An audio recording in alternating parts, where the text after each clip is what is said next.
how to talk like a bad bitch in Chinese. First of all, in China, we don't say bitch, shut up.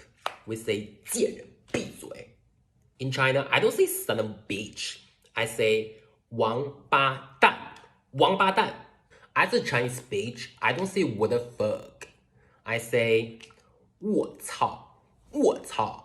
In China, we don't say slay bestie. We say 姐妹牛逼,姐妹牛逼. Period.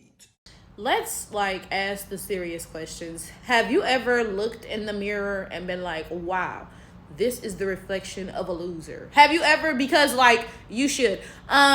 This is just so can we talk about how gay men's whole personalities be pretending to be ghetto black women?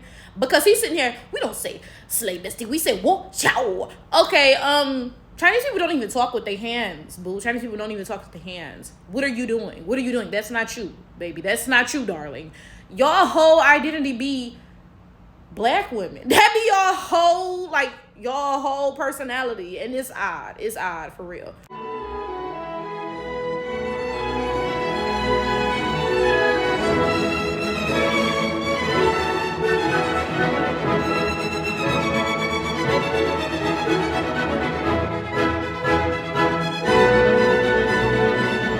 Isn't it peculiar how blackness is okay on everybody but black people? Because I was about to say, imagine how it must feel to always have a mask on and not be able to be who you are.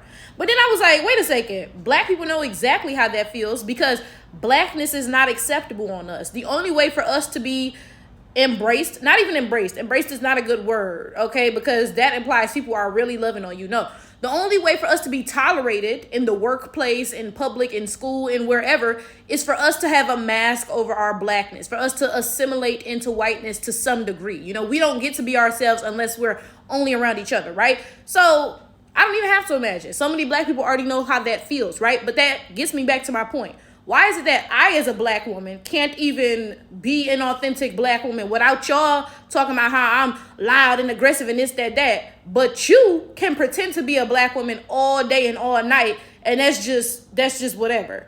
Take a moment to look at him with his acrylic nails and the gloss on his lips and the trying to move his neck and the talking with his hands. Now, when I, as a black woman, am out here like that, oh, that's ghetto, that's yada, yada, yada, so and so and so. But when everybody else dresses like that, it's okay. That's so wild to me. And this is a specific example, where it's, gay men who take their whole personality from black women. But this is something that happens with so many groups of non-black people taking their personalities from so many groups of black people.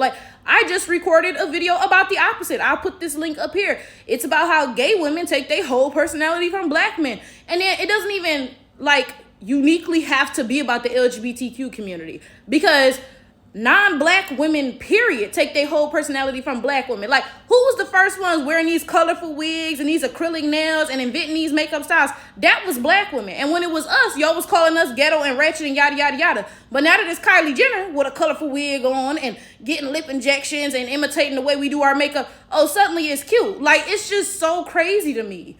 It's crazy because you would assume that gay men would imitate the women of their own grouping in their quest to be perceived as more feminine. Now, I'm not saying all gay men are feminine or anything like that.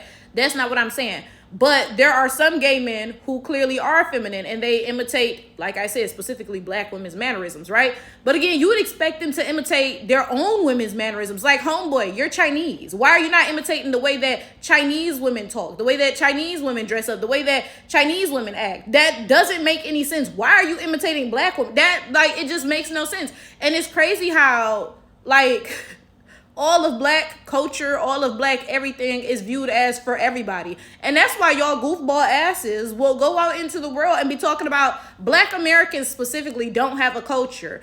It's because you're balls deep in it to the point where you think that it's for everybody, so it can't possibly belong to its rightful owners.